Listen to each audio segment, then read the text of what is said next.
Inilah rutinitas ibu-ibu di desa kaki air setiap hari. Setelah para suami pulang melaut, tugas ibu-ibu adalah mengolahnya menjadi ikan asin. Mengasinkan ikan adalah salah satu cara kami untuk mengawetkan ikan belanak yang dagingnya mudah hancur kalau tersimpan lama. Mau tahu cara buatnya? Yuk belajar bersama. Sebelum diasinkan, ikan-ikan ini harus kita bersihkan dari sisik dan isi perutnya. Membersihkan sisik ikan sangat mudah kok. Cukup kerok maju mundur bagian permukaan kulit ikan menggunakan pisau. Dijamin sisik ikan akan rontok semua. Setelah sisiknya bersih, belah ikan menjadi 2 bagian. Tapi jangan sampai putus. Untuk yang satu ini dibutuhkan keahlian khusus. Kalau ibu-ibu di sini jangan ditanya lagi. Bahkan mereka bisa balapan membelah ikannya. Eits, tidak semua isi perut ikan belanak dibuang ya. Karena di desa kaki air, inti perut dan telur ikan belanak adalah bahan makanan yang istimewa. Ayo Sehari, Raja, kita sortir inti perut dan telur ikannya. Inti perut bentuknya kerucut berlubang seperti ini teman. Sedangkan bagian telur biasanya berwarna kuning cerah.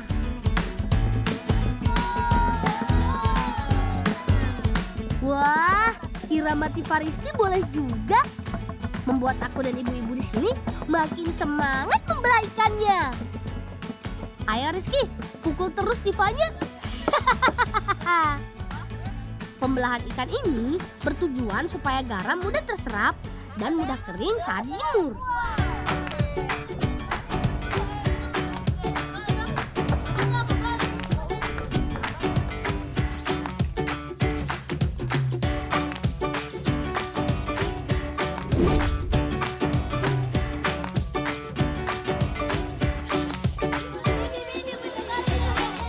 Yap, proses pembelahan sudah selesai. Selanjutnya, kita garami ikannya. Ayo! Pindahkan ikan ke dalam ember.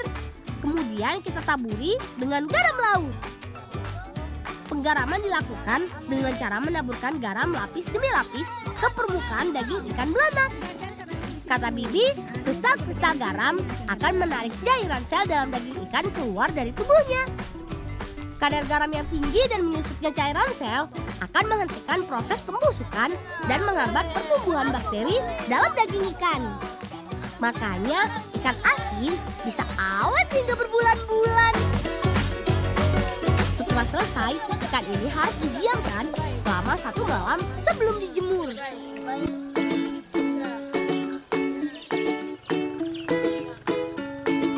Sebelum dijemur, ikan-ikan ini harus kita cuci untuk menghilangkan garam dan kotoran yang tersisa. Celup-celup, lalu tiriskan. Ikan siap dijemur. Ikan-ikan yang sudah digarami dan dicuci, kemudian dijemur di bawah sinar matahari. Susun ikan dengan rapi ya. Pastikan tidak ada ikan yang bertumpukan agar tidak menghalangi terpaan sinar matahari. Kalau mataharinya terik, ikan ini akan kering dalam 2-3 hari.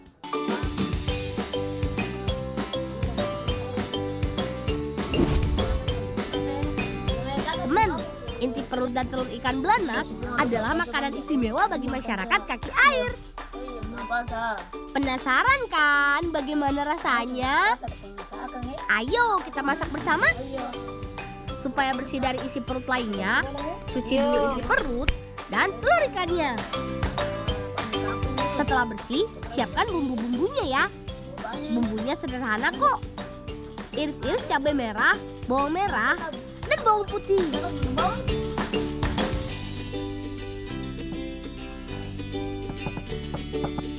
Selanjutnya, kita masukkan asam jawa ke dalam kuali dan tambahkan sedikit air. Aduk-aduk hingga asam tidak menggumpal. Kemudian tambahkan kunyit bubuk dan garam secukupnya.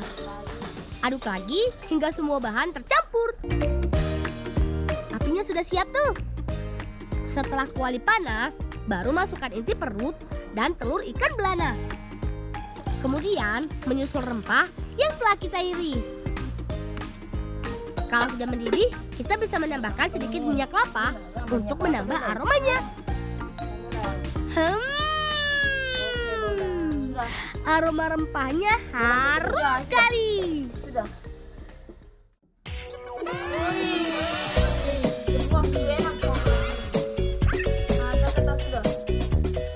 Saatnya makan. Nyam. Inti perut dan tenggorokan belanak kuah kuning ini rasanya nikmat sekali. Kenyal, lembut, pas sekali rasanya. Teman, makanan ini mungkin tidak akan kalian temui di daerah lain. Kalau kalian mau, ayo datang ke sini.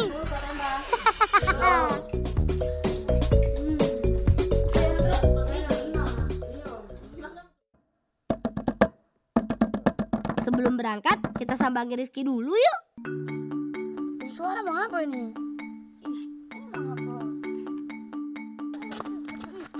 Rizky. Oh, mana? Mau pergi mana? Oh, mau ke piambe dan gak sudah. Betul senjadi. Kenapa? Nanti pada rusak nih. Tiba-tiba kenapa lagi kembali nih? Saya tahu lah pulang. Dia punya suara terbaik. Coba tes. Oh, di bungkai ada pica-pica lagi. Berpikir ya pulang? Kebetulan kan ketemu pi ambe daun kayu putih. Sekalian ketemu pi ambe kulit kayu putih, lapar tambal di pungi ini pica-pica nih toh. Baik ketemu pi ambe daun kayu putih juga. Tapi taruhin do. Sabar. Taruhin do. Taruh bayang panen ke langsung lagi. Tenang Rizky, setelah panen daun kayu putih, kita temui Pak Rahmat untuk bantu betulin pipa kamu.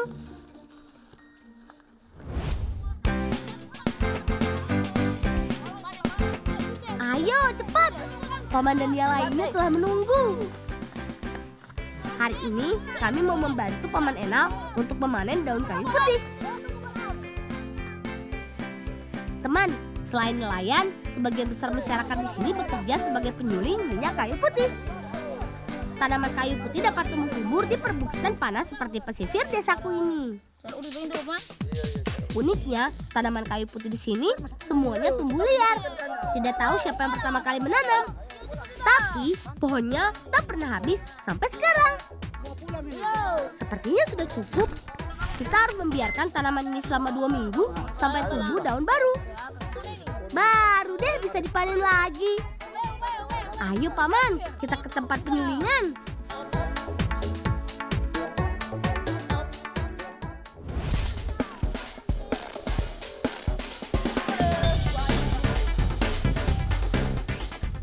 Sebelum dipakai memasak, ketel ini harus dibersihkan dulu.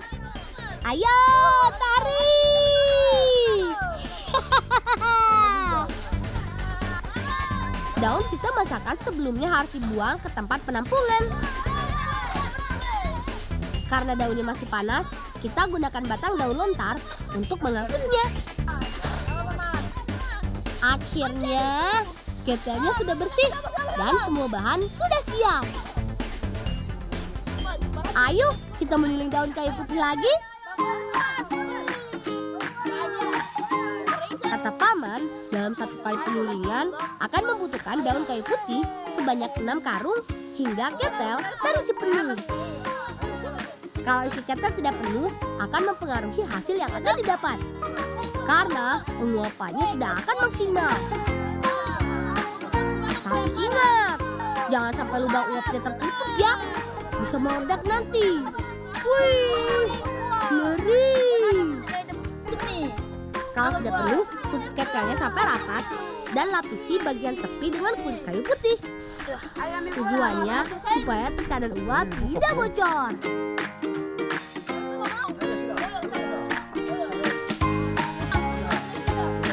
Ayo, nyalakan apinya. Proses penyulingan ini memakan waktu yang cukup lama, yaitu sekitar 6 jam.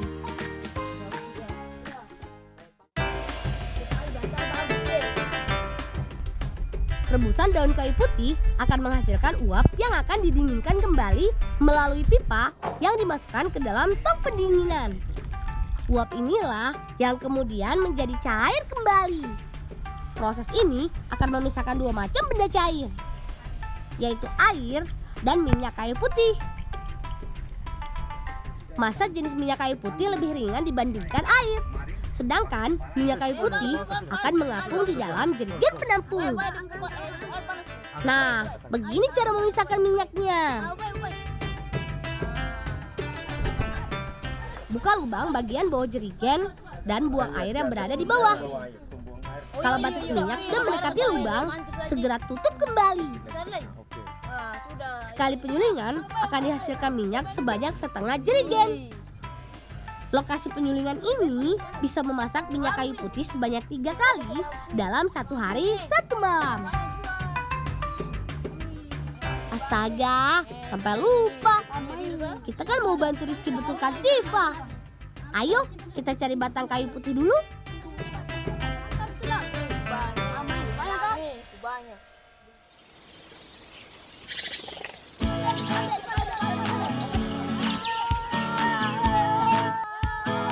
Nah, ini dia pohon kayu putih yang kami cari.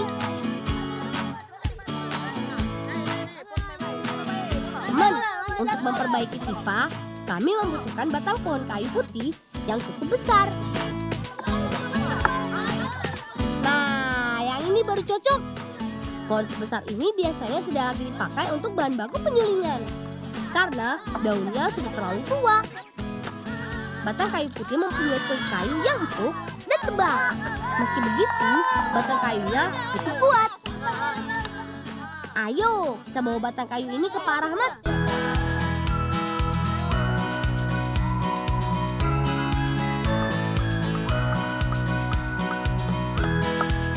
Syukurlah Pak Rahmat ada di rumah. Pak Guru bisa bantu potong kah? Bisa, bantu bikinnya apa pulang? Rizky punya Tifa ada rusak ini, dia punya sing baik. Nah, ini coba kasih Pak Guru.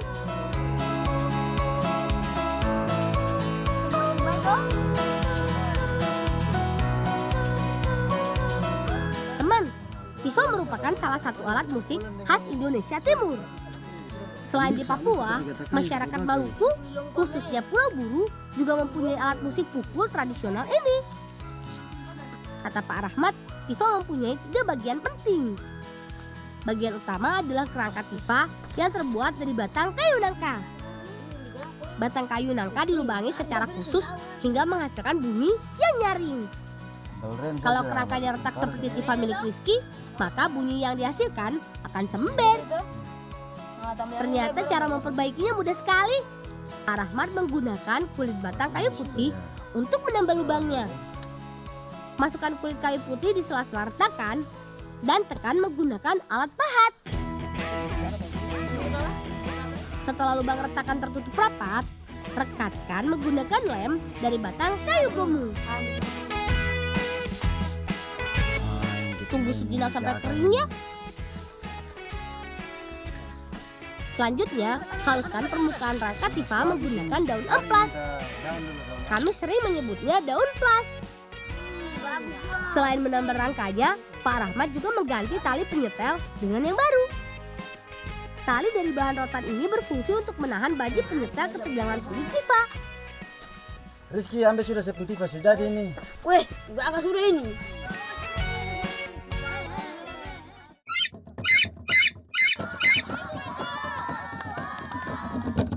Hari ini Pak Rahmat akan mengajari kami cara bermain Tifa yang baik dan benar.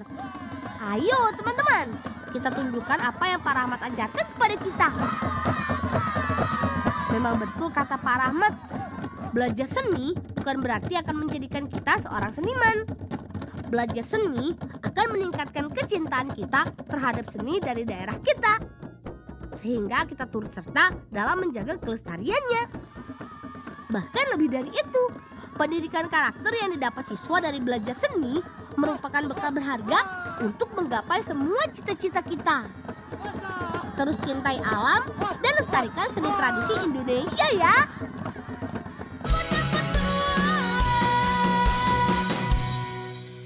Atas siap! 2 pasang bau! 3 angkat!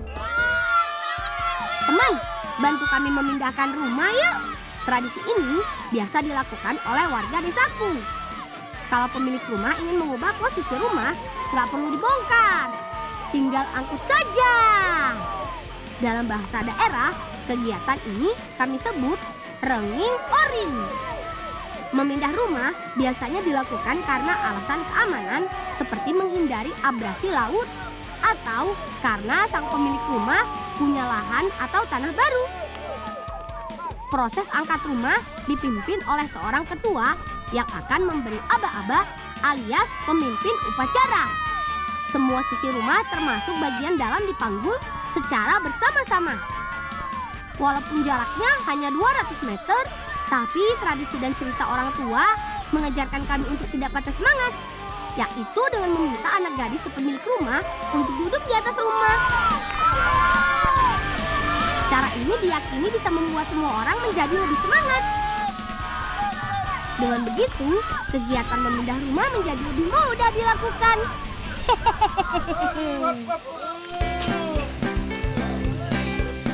Yorgi, pasang pipa Yorgi. Jangan lupa di mambo lah. Bye. Setelah sampai di tempat tujuan, kami akan memasang batu penyangga tiang. Dengan batu penyangga, tiang rumah atau liri akan lebih kuat dan tidak mudah ambles.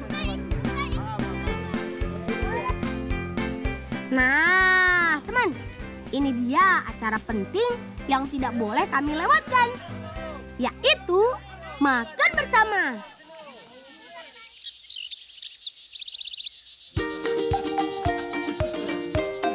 Oi, orang baik atas orang sedang nambai, masa mau kita ya. Teman, melakukan kegiatan bersama-sama memang selalu menyenangkan. Tidak hanya meringankan pekerjaan, tapi semangat kebersamaan membuat kami semakin kompak. Ayo Paman, tambah lagi. Jangan malu-malu. Ini dia hidangan tradisional yang punya rasa internasional. Ada pisang rebus dan sambal ikan asin. Ada juga kue bulat dan kue rambut. Aku suka banget kue rambut. Rasanya manis dan gurih banget.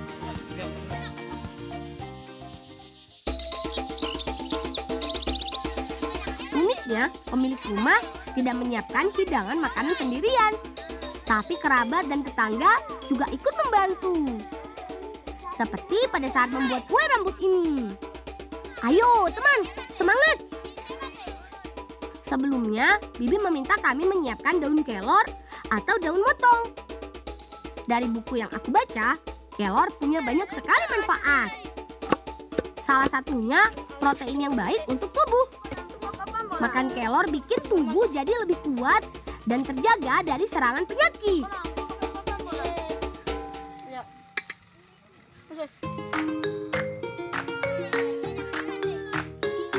Ya, ibadah ngerti. Nenek mau kita nulung karung gua kue kan nulung ke warna anu gelo. Bukan hanya itu, daun kelor juga bisa membuat tampilan kue menjadi lebih menarik. Yuk Kak, saatnya mulai membuat adonan. Larutkan gula pasir dengan air. Tambahkan tepung beras, lalu aduk merata sampai kalis. Adonan bisa menjadi kalis kalau takaran bahan yang tercampur sudah tepat. Seperti ini tandanya. Adonan tidak putus saat dituang. Selain rasanya yang nikmat, membuat kue juga harus memperhitungkan tampilannya. Kue dengan tampilan berwarna selalu berhasil menarik perhatian. Warna hijau kami buat dari bahan daun kelor.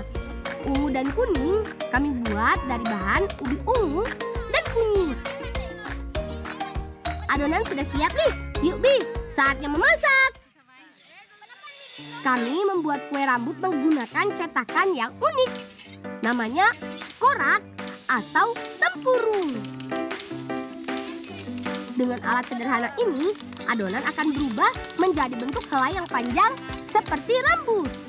Pantas saja diberi nama kue rambut ya, karena mirip rambut. Pada bagian bawah korak atau tempurung sengaja dibuat lubang dengan ukuran yang sama besar. Adonan yang keluar dari korak akan langsung tertampung pada minyak yang panas. Dalam waktu singkat, adonan akan mengeras dan matang. Setelah itu, melipat kue rambut menjadi bentuk yang rapi. Ingat ya teman, harus cepat. Kalau tidak, kue akan matang dengan bentuk yang berantakan.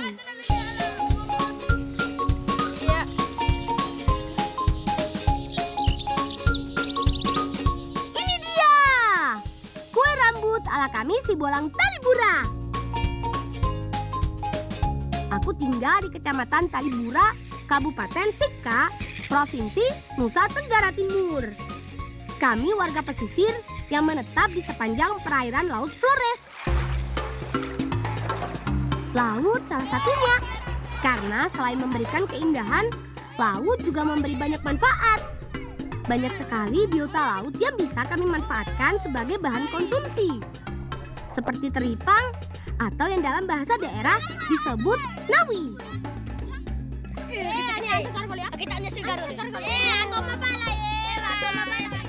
Waktu terbaik mencarinya saat air laut sedang surut atau yang biasa kami sebut air marak.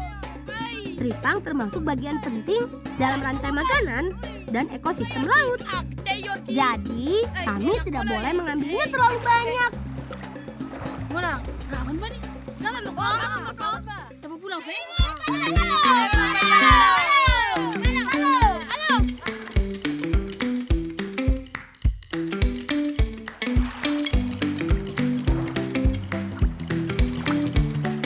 Dari beberapa jenis teripang, ada yang bisa diolah langsung tanpa harus menunggu kering. Kami menyebutnya nawi mitan atau teripang pasir. Bersama kakak dan bibi, aku mau membuat nasi tuwir. Yuk kita lihat bahan-bahannya dulu. Ada santan kelapa, sayur, beras ketan hitam, dan beberapa bumbu dapur. Salam bener ya, Bung. Lagi kan berubah ya. Ngapura memang kan berubah. Dalam bahasa daerah kami, tuwir berarti bambu. Jadi nasi tuwir berarti nasi berbumbu yang dimasak menggunakan bambu.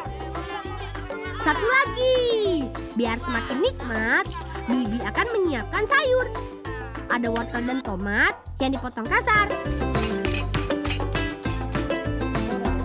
Jangan lupa siapkan juga potongan teripang rebusnya.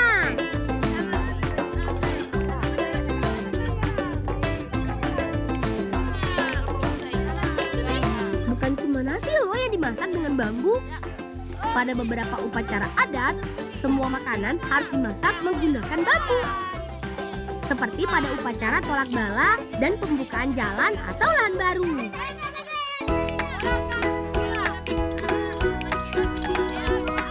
Nasi sudah bercampur dengan bumbu, sayur, dan teripang potong.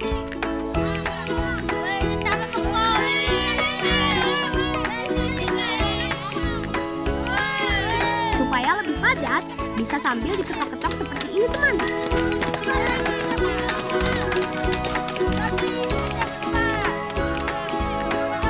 Jangan lupa tuang santan di atasnya, biar semakin gurih.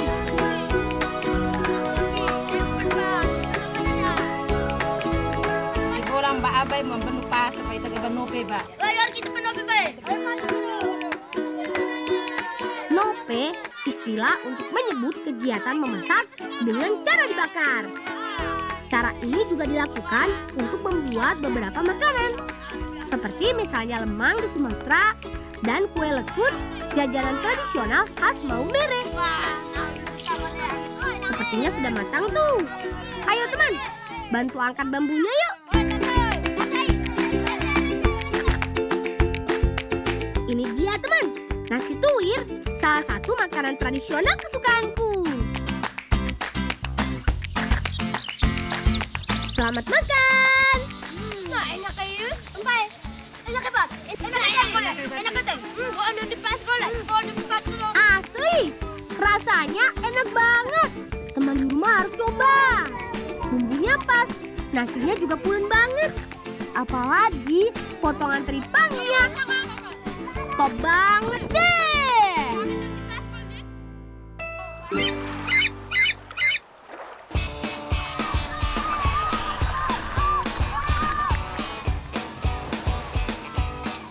Awas, minggir.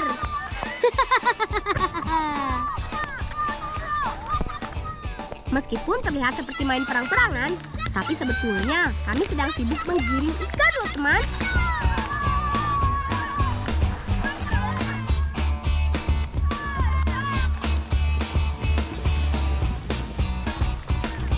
Kami menyebutnya pukat weran, yaitu cara menangkap ikan menggunakan pukat atau jaring panjang. Ukuran jaringnya bisa sampai 100 meter lebih. Itu artinya kami perlu banyak bala bantuan nih. Ayo, semangat!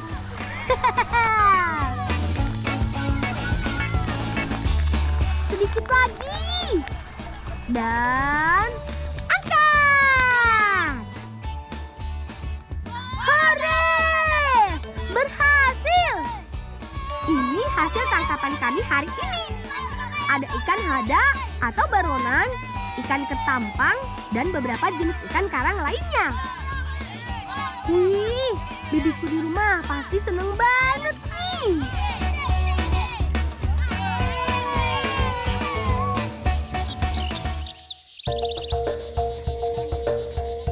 Teman, bibiku paling suka sekali memasak. Tidak hanya memasak makanan berat, tapi juga jajanan dan kue. Dan kali ini Bibi mengajak kami membuat bolo polen ikan. Ini dia bahan-bahannya. Ada telur ayam, kelapa, ikan, tepung terigu, dan bumbu dapur. Sesuai dengan namanya, bolo polen ikan terbuat dari daging ikan. Nantinya, ikan akan dimasak bersama dengan kelapa parut dan bumbu halus. Hasilnya akan dijadikan isian dari kue yang akan kami buat. Kalau ada isi, berarti harus ada juga kulitnya. Untuk bagian ini, kakak yang bertugas menyiapkan. Kulit atau pembungkus bolo polen terbuat dari adonan roti. Begini cara membuatnya. Campurkan air bersama gula pasir dan telur ayam. Kemudian aduk terus sampai mengembang. Tambahkan juga susu kental manis dan tepung terigu. Aduk lagi sampai adonan kalis dan padat.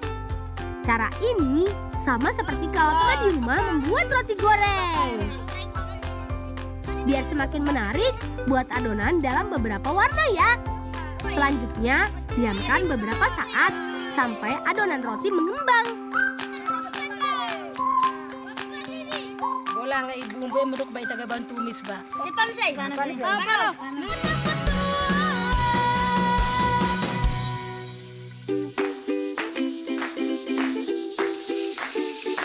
Sambil menunggu adonan roti siap, aku akan membantu Bibi melanjutkan membuat isiannya. Sangrai bumbu halus, kemudian masukkan ikan dan parutan kelapa.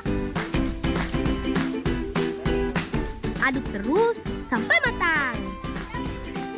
Lalu angkat jika sudah tercium aroma wangi dan warna parutan kelapa berubah sedikit kekuningan.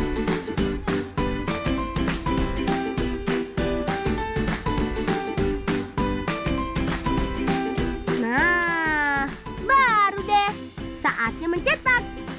Caranya dengan memasukkan serundeng ikan ke dalam adonan roti.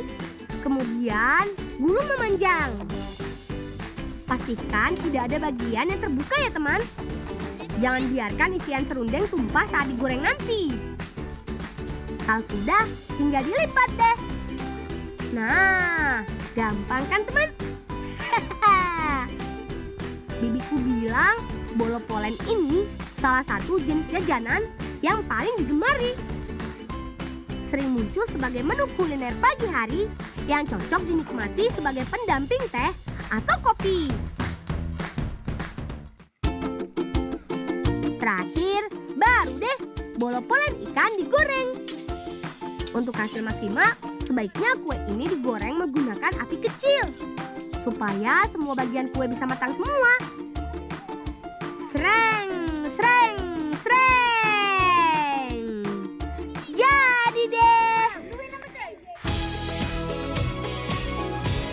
Ya teman, bolo polen ikan. Jajanan nikmat sekaligus bikin kenyang.